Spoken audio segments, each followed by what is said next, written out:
Assalamualaikum warahmatullahi wabarakatuh. Waalaikumsalam. Kembali lagi di Iseng Podcast sama aku Ramis Pradi dan host kita. Yeay. Wawan. Yeay. Ya kita Hari ini kita kedatangan narasumber. langsung kan ya. Narasumber atau bintang tamu nih? Bintang tamu. Tapi sebelumnya itu baju kita gini. Kayak traffic light. Traffic light. Ya. Lampu Lampu lalu lintas, Pak. Lampu api. Api Kalau di tulisannya di situ lampu api, Pak. Di sebelah kiri ada tulisan dilarang tidak boleh belok kiri itu, Pak. Hah? Bukannya Harus mengikuti lampu api gitu. Enggak. Rambu enggak? Berlaku di Jogja, Pak. Oh, Lampu api. Ini kawan Yang itu dia lagi. waktu itu SD. kalau kau juga Ya, kawan dia. kawan kita. kita Emang kau kenal ya? kenal Enggak, walaupun beda kelas itu. beda kelasnya kenal gitu ya. Iya. Nah, Di samping kita ada Muhammad Ma'ruf yang telah lama tidak kembali ke sini ya. Ya. Terakhir kapan, Pak? Terakhir kayaknya yang membahas soal yang di rumahku nggak sih? handball. Iya, handball. Yang di rumahku tentang handball, perkembangan handballnya juga. Dua. Waktu itu ada WK. Ya dengan si WK juga. Itu 2000 berapa tuh? 2023 Pas COVID. Pas COVID. Covid akhir. Covid akhir. Covid akhir 2022. Dua akhir berarti. 2022 akhir. Dua akhir ya. Wih, Lama ya. masih pakai masker tuh kan? Masih Kita pakai mic. apa? PPKM. Hah? PPKM mah. After PPKM. Setelahnya. PPKM. Ini PPKM. Aku dengar PPKM belajar tuh. Belajar tuh. Pancasila. Wih, Pancasila. Oke. Sekarang kita mulai topik pembahasan pada malam hari ini ya. Ya. Kita bahas soal yang lagi hangat-hangat. Aduh. Tiap kita buka. Sebelumnya gini, aku tanya ke kau sama Ma'ruf. Mulai stres enggak, Pak? Stres Akhir ini mulai stres enggak? Stres ini sih kayaknya satu pekerjaan, Iya. dua kebutuhan hidup, bahan-bahan, air. Yang ketiga? Dua itu sih yang faktor utamanya. Oh, enggak tiga kayaknya. nih, enggak tiga. Tiga Tiga apa? paling dari gengsi, Kebutuhan ini enggak ya? kebutuhan Kayak- sosialisasi, kebutuhan sosial itu balik lagi ke diri sendiri, bisa bikin stres, bisa jadi penghilang stres juga. Kalau buka ini browser sosmed gitu, browsing Itu jatuhnya aku sekarang kalau buka sosmed itu hanya sekedar sebagai hiburan. hiburan. Nah, hiburan hanya kalau ada berita malah saya skip. Oh, langsung skip. langsung scroll. Enggak selama-lama. Nggak perlu lama-lama dan nggak perlu kebanyakan, karena kalau kebanyakan kita buka itu malah munculnya itu. Oh iya, betul. Karena Algoritmanya. algoritmanya bakalan ngebaca, oh orang ini sukanya nonton berita, orang ini sukanya dengerin soal berita. Makanya saya nyarinya yang hiburan. Contoh. Ya video-video lucu yang biasa kita dua saling Iya kirim. sih, memang. Cuman ya sesekali ada kiriman soal pembahasan, ya isu-isu tipis-tipis lah. Entah itu candaan untuk yang di atas atau candaan tipis lah, gurau-gurauan tipis gitu. Jadi ini ya kalau kita main sosmed nih ya, kalau aku ya pribadi kan tetap lewat itu benda itu, karena emang gimana ya, emang setiap hari pas ini malam ini ada nih nanti nih lihat aja nanti pasti ada aja, Pasti ada sih. terutama kalau di platform ini X atau Twitter dulu ya. Itu kok masih main X? Udah jarang. Gak jarang, tapi Jarang banget. kalau- Paling seminggu, dalam waktu seminggu tuh ada 2-3 kali atau 4 kali lah biasanya buka dalam seminggu. oke. Karena pembahasan kalau udah buka X itu nggak bisa sebentar, Betul. nggak bisa sebentar. Karena- Kalau udah buka satu pembahasan, kita klik nih, ada yang balas komen, teman-teman muncul. Nah, itu yang menarik tuh Nah, biasanya. itu yang menarik tuh. Komenannya saling berbalas komen antar warganet. Cuman Kalau menurutku sih di X tuh udah mulai banyak kayak apa ya, akun-akun ini lah, anonimnya kan lebih kurang.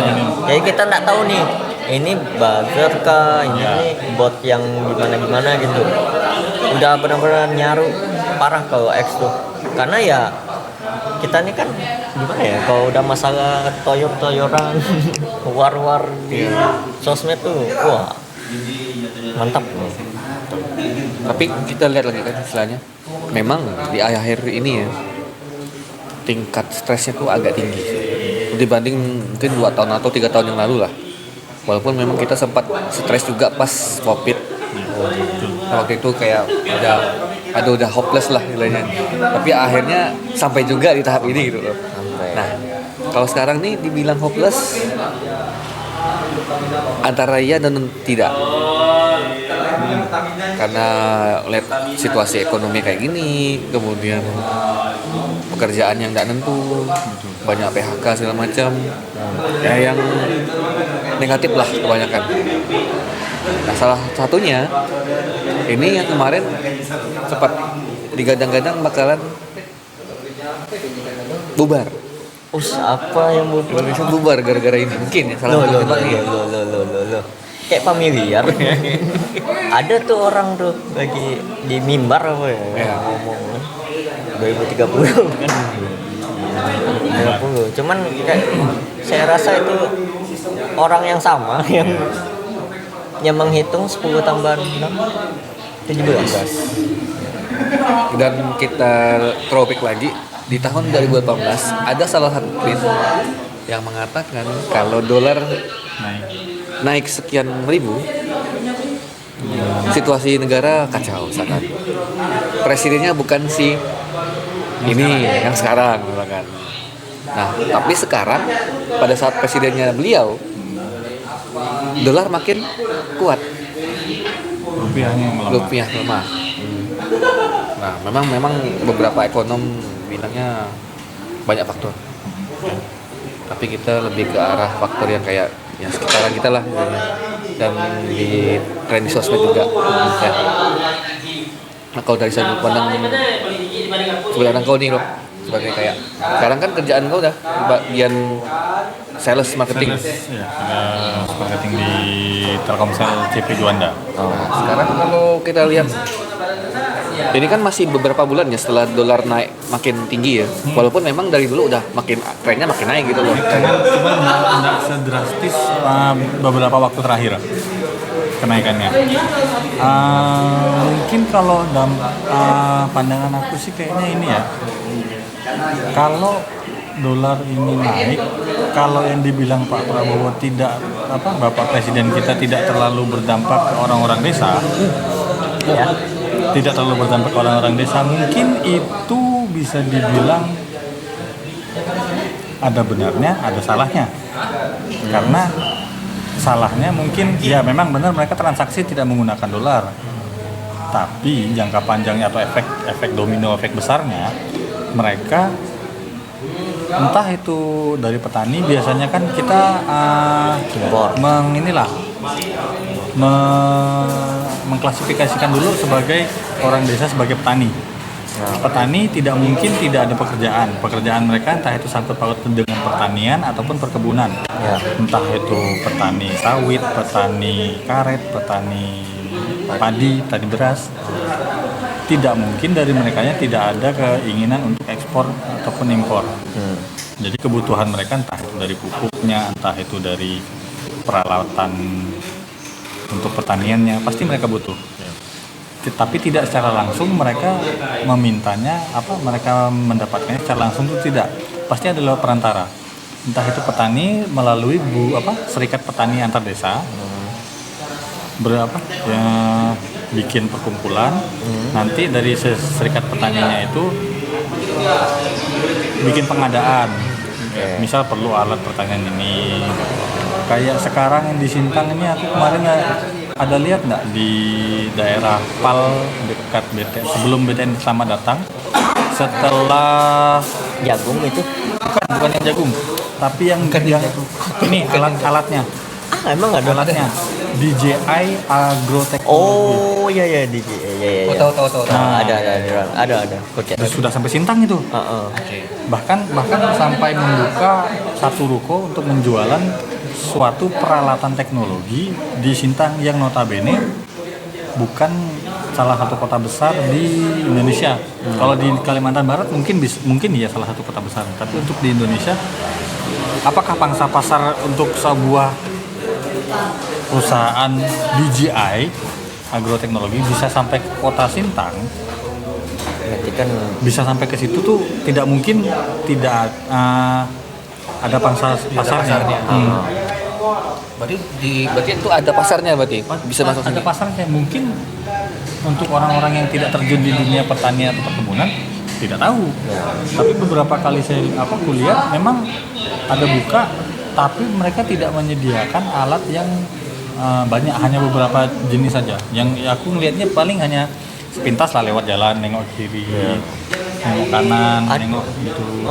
drone-nya kan yang gede tuh kan, yang drone yang untuk penyebaran Kan drone kan. Ya, Yang drone. komponennya full dari luar atau dari dalam? Lah, Bisa jadi komponen itu dari luar. Tapi impor. tetap ya inilah, walaupun dia dari luar tetap ada TKDN kan. TKDN kan tetap ada. Kayak berapa persen? Cuman udah longgar juga. Nah, dari situ juga kita udah bisa lihat warga desa juga terpengaruh dengan kenaikan dolar ini. Dari yang mereka hanya bisanya dapat harga alat itu harganya di bawah, dengan adanya kenaikan penguatan dolar dan pelemahan rupiah, bisa jadi alat itu naik dikarenakan ongkos perjalanannya lagi atau ongkos tukar nilainya lagi. Value dari alat tersebut naik dikarenakan nilai tukar rupiahnya melemah. Ya. Di situ dia.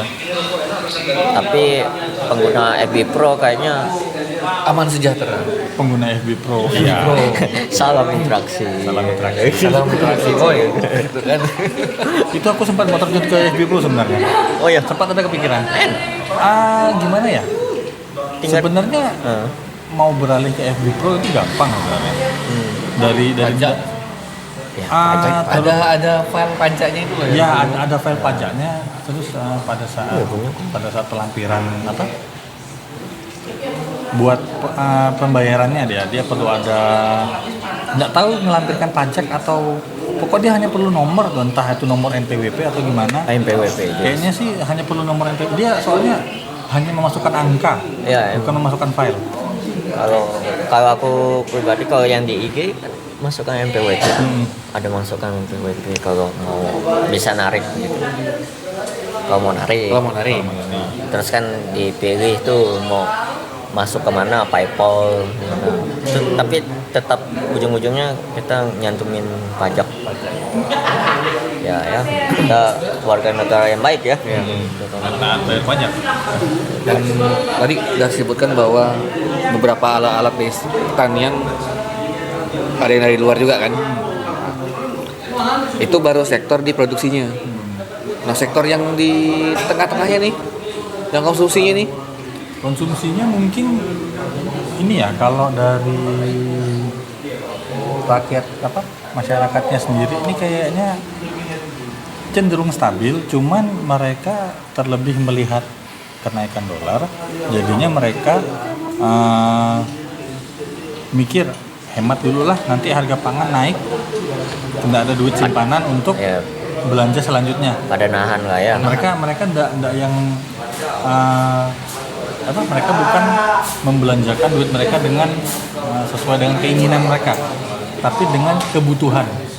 Oh, Nah, jadi biasanya kan ada yang belanja sesuai dengan keinginan mereka dan hanya belanja sesuai kebutuhan. Memang efisiensinya lebih bagus itu sesuai kebutuhan, karena kalau belum butuh kenapa harus beli? betul. Jadi misal petani beras, pasarnya di lingkaran situ mereka tidak terlalu gimana, cuman kadang dari petani pasar ke namanya tuh penadahnya tuh, yang biasa mereka ngumpulkannya itu biasanya yang saya tahu ya biasanya ada harga yang tidak sesuai gitu. Nah, itu udah mainan situ lah ya. Sama kayak yang kasus terakhir kemarin perihal sawit, kan sempat turun di harga 1.250. Oh iya, turun, sawit turun. Dari yang 3.250 atau 3.500 turun jadi 1.250. Oh iya, bukan drop Sampai banget. Drop banget. Bahkan ada beberapa info dari teman-teman kantor lah, itu sampai turun di bawah angka 1.000. Itu gara-gara dolar naik atau memang kita ekspornya Kemarin atau produksinya menurun atau gimana? kalau kemarin tuh sih mungkin kalau karena dolar mungkin belum lah kayaknya ya. Karena pada saat penurunan itu dolar masih cenderung naiknya bukan naik yang Nggak langsung. jauh, tapi naiknya Masih dia 16 yang masih naik pelan gitu. Mungkin karena ini kayaknya kemarin sih katanya dari petani ini masih bingung mau menyerahkan brondolan sawitnya kemana, terus jadinya ada beberapa ram yang semena-mena memainkan harga. Nah, Katanya gitu. apa karena kita punya pimpinan pemimpin Yang ini? pengen Kok pengen? punya Enggak, sawit ya? banyak. Loh, kok pengen? Emang punya kan? Oh iya, emang punya sih. punya kan? Bukan, dia pengen negara ini menghasilkan sawit untuk seluruh dunia. Itu tujuannya, Pak. Nah, aku masih aduh, Kalau sampai ingin menjadikan Indonesia lumbung sawit agak berat sebenarnya. lah pembukaannya udah besar-besaran tuh. Agak berat. Agak beratnya kenapa? Kenapa? Otomatis deforestasi lagi. Deforestasinya besar-besaran. Hei, itu hutan Lebih. juga. Deforestasi. Memang itu hutan, Wan. Cuman daya serapnya sawit ke lahan beda kan? Dan lahan yang telah ditanami sawit itu jangka panjang. Dan memang tanaman jangka panjang dia 1 sampai 5 tahun pertama kita harus rajin merawat. Cepat Rajin ya. merawat. 5 tahun ke atas itu kita udah tinggal panen, perawatan. Dan setelah mereka habis masa berbuahnya, ibaratnya sudah menghasilkan buah-buah yang jelek, tanah yang ditinggalkan jelek, nggak bisa digunakan lagi. Iya. Karena kandungan bahasanya kemarin dia, pokok tanah yang udah ditanami sawit untuk ditanami ke tanaman lain jelek. Susah lah ya. Unsur haranya turun. Unsur haranya turun. Ya. Tapi sawit kan turun, tapi harga karet naik. Kok naik? Naik. Dulu tuh pas yang masih yang musim yang sawit-sawit itu yang lagi itu tuh harga karet tuh paling cuma 10, 11. Sekarang tuh udah nyentuh ada 17 ke atas. Ini direkam di bulan Juni ya. Iya, ini Juni dan kemarin info sampai 19.000 kan, jadi kayak Cuan mania apa naik? lagi naik nih untuk karet. Karena emang nanamnya juga lama. Permintaannya jadi saya tahu ya, ini entah kenapa jadi naik. Langka kali ya, karena gimana sih sistemnya kalau kan semakin langka permintaannya ya sih, naik. Supply and demand. Supply demand-nya ya. Demand-nya. Ya, Berarti demand-nya tuh besar, supply-nya kecil. Supply-nya rendah. ya karena Mereka pada beralih. ya berarti sawit yo. Boleh sawit. Jadi kan Cuman aku nggak tahu ya kalau karet ini dari bibit pertama sampai siap panen tuh berapa lama? Ini kan aku di tempat nenekku tuh ada itu tuh nanam pas aku naik awal SMP kelas 1 SMP itu dulu berapa tahun 2013 sekarang udah siap panen berarti berapa tahun 10 tahunan lebih. 10 tahun lah 10 tahun dah itu soalnya pas kuliah kita kan 2016 18 sudah udah bisa tarik, maksudnya udah mulai Mulai cuman kualitasnya masih yang bawah gitu. ya, bahkan enggak yang kan ada beberapa sih kan yang emang udah bahkannya dari aku SD tuh kayaknya 10 tahunan lah yang udah benar-benar paten asik untuk siap ditore gitu. Itu tuh karet tuh Itulah pengaruh. dari balik lagi ke supply and demand ya. Supply-nya kecil, demand-nya besar. Makanya mungkin bisa kenapa harganya naik karena itu tadi demand yang dibutuhkannya besar, supply dari petani karetnya kecil. Makanya dari perbandingan antara sawit dengan karet, sawit bisa sampai turun, karet bisa sampai naik karena di supply demand-nya tadi berbeda. Kalau di karet demand-nya kecil, supply-nya banyak. Ya. Semua pada pindah ke sawit nih. Ya, kan. Banyak. Nah, semakin banyak yang nyuplai, otomatis penadahnya bahasanya ini penadahnya. Ada Nah, seenak dia. Nah, aku ambil 2.000 ya sekilo.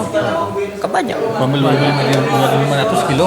Jadi mereka seenak hati mereka buat nentukan harga. Karena satu-satunya tempat buat mereka jual cuma di kita ibaratnya gitu. Tuh, emang efek dari pidato tuh nyata ya, karena dia mention terus ini, wow, jaminan nih kita nih sawit nggak apa-apa deforestasi karena sama-sama pohon. Sudah Pohon sama-sama berdaun sih. ya daun kan aman nggak berarti. Dan yang paling membangunkan adalah Apa? setelah tadi kita bahas produksi segala macam, hasilnya segala macam kan.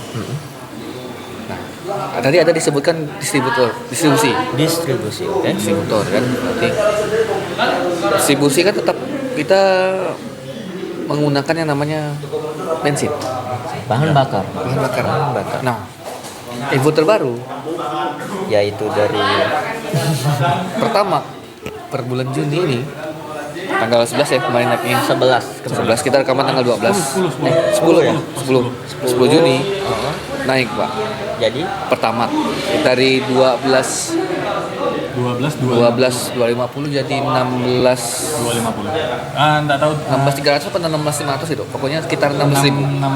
16.250 atau 16.350 kalau nggak ya salah. pokoknya 16-an Selisih hampir 40 sampai 30 sampai 40%. Oke. Kan itu kan tinggi ya. Cukup tinggi. Dia enggak naiknya enggak pelan-pelan gitu. Kemudian naiknya juga diam-diam tengah malam naiknya. Pas ini loh lagi habis pidato itu kan si menterinya kan pidato juga. Oh iya benar. Emang dia bilang mau naik? Kan enggak. Enggak, kan dia nyanyi. Nah, plot twistnya adalah apakah lagu MBG tersebut menutupi isu kenaikan harga pertamax? Enggak, dia mau naik kok nanti. Karena kan udah dibocorin sebelumnya Pak, yang bulan apa waktu itu? Tapi bilangnya hoax, Ya. tidak benar katanya. Nah, baru dieksekusi di bulan ini. Kayak tahanannya tuh lama. Jadi kan yang dinaikkan kan Pertamax dulu nih. Lama dulu. Pada ngantri Pertalite. Nanti kalau Pertalite udah sulit ke Pertamax. Pasti. Gimana? Gitu nih. Ada. Sebenarnya Akibat harga dolar naik. kalau diperbandingkan orang-orang sebenarnya tuh lebih gini ya. Pertalite itu kan sebenarnya ditujukan untuk orang yang tidak mampu. Ya, subsidi. Karena dia subsidi. Maka dari itu orang-orang tuh sebenarnya udah paham, oh kita isi Pertamax ya. Banyak orang di Indonesia yang memang mereka sadar akan kemampuan diri mereka sendiri. Mereka harusnya menggunakan Pertamax, ya udah aku pakai Pertamax. Ya. Tapi tidak semua kayak gitulah ya Pak. Ibaratnya ragam macam orang lah, ada yang menggunakan, ada yang sesuai dengan yang mereka bisa dengan memanfaatkan yang ada. Ya. Jadinya kenaikan 4.000 ya? 4.000-an lah. 4.000-an berarti Ya, itu 12 ke 6 kan. ngaruh sekali karena orang-orang terutama inilah bukan tidak mungkin dari kenaikan ini anggaran gini ya, kendaraan dinas itu kan tetap harus pakai Pertamax. Kendaraan dinas itu harus pakai Pertamax. Kendaraan dinas pemerintah. Iya. Yang plat merah itu. Plat merah tidak Wajib. boleh, wajib harus ibaratnya tidak boleh menggunakan bahan bakar subsidi. Berarti ada undang-undangnya. Setahu saya ya, disclaimer ini setahu saya itu Sepengan. tidak boleh menggunakan bahan bakar subsidi. Oke. Karena itu subsidi diperuntukkan untuk masyarakat yang tidak mampu. Betul. Nah, kenapa lalu bisa pengaruh? Otomatis jika mereka menggunakan bahan bakar Pertamax, bukan tidak mungkin dari dinas bakal sering bukan sering, anggaran dinas itu bakal lebih boncos pada untuk kendaraan dinasnya. Berarti kan yang harus yang dilakukan mengurangi perjalanan dinas. Dan kemarin kan udah digaungkan efisiensi, Pak. Iya, efisiensi. Potong-potong sini, potong sana. Perjalanan dinas. Wah, kita punya jalan-jalan tuh. Jalan. Itu dikurangin. Enggak, kan dia bilang seremonial dikurangin. Itu kan sebagai untuk menutup uangnya itu ke bensin, Pak. iya. Oh iya. Iya kan? Ya kan itu kan ini kan kenaikan kan berarti kan subsidi yang biasa pemerintah bayar tuh ditarik berarti kan udah Pertama kan sebenarnya tidak subsidi, Pak. Dia hanya ditahan aja. Iya. Tahan, cuma Ditahan. Pertamax itu sebenarnya kemarin memang tidak naik, tapi untuk tipe yang lain naik. Kayak Pertamax Turbo. Oh itu memang udah naik. Terus Dexline ada ya? Dexlite, terus Pertamina Dex Pertamina Dex naik kan? itu naik. Kalau kantor kau sendiri? Kantorku Masalahnya mobil kan kau kan ini kan sekalian ini kan Ya. kemana-mana kan. mau nggak mau menghemat karena gimana ya bilangnya ya, tapi diperlukan ya paling untuk efisiensinya. Kalau cuman masih dalam kota gitu pakai motor aja, ataupun kecuali kalau yang udah barang bawaan banyak, misal bawa peralatan untuk sales segala buka stand atau apa, tetap pakai mobil. Udah mulai kurang ya kan. Mulai kurang. Dalam bulan inilah kau pun perjalanan udah berapa kali? Bulan ini awal bulan sih kemarin sempat ke Pontianak karena memang ada meeting rutin bulanan. Oke. Meeting rutin bulanan ke Pontianak selama berapa hari? 3 hari. Rabu berangkat, Kamis meeting, Jumat pulang. Lumayan pada. Itu kan wah gila. Kalau dengan ada kenaikan gini kan berarti kan udah mulai memperhitungkan tuh. Mulai memperhitungkan karena kita tidak mungkin ginilah. Bahkan masyarakat paling tidak mampu pun tetap menggunakan bensin. Betul. Secara tidak langsung. Entah itu mereka ada motor satu di rumah untuk kemana-mana, tetap mereka menggunakan bensin. Jadi ngaruh sekali untuk kenaikan ini, terutama di sektor kayak sektor transportasi, jasa segala apa itu tetap ngaruh. Kurir ini apa namanya? Ekspedisi Ekspedisi juga ngaruh. Cuman ya kita tahu lah ekspedisi pun paling dari merekanya ya paling beberapa masih ada yang menggunakan Pertalite ya, walaupun Pertalite tidak naik. Tapi mereka tetap tidak menutup kemungkinan jika Pertalite kosong tetap menggunakan Pertamax. Kalaupun mereka mengisi bensin eceran, tetap di atas harga yang subsidi. Tetap ngisi di harga Pertamax sebelum naik. Ya. Nah, Pertalite harga Pertamax sebelum naik. Maka kemarin pas Langka kemarin. pas langka dan sebelum naik, itu orang-orang lebih cenderung ngisi ke Pertamax daripada ngisi ngantri panjang sekali daripada ngisi Pertalite yang notabene bukan ngisi Pertalite yang di eceran. Oh iya. Ya, Harga. yang eceran itu kemarin gimana ya kuliah kemarin sampai tembus di angka 20. Ada yang ada Pontianak harga 20 rupiah. ada 20, ada 30. 30 udah nyampe Bang. Enggak ada ya. Kalau 30 sih udah terlalu tinggi sih kayaknya. 30-an. Ya itu udah terlalu maruk. Ada yang malah jadi itu sabun suci. Siapa ya? Sabun suci. Saking butuh Sabun bensin suci. kan kirain itu kiosnya rupanya Oh iya. kena prank. Tuh. Ada. Ya, itu yang keangkaan kemarin. Tapi kan gini, Bro.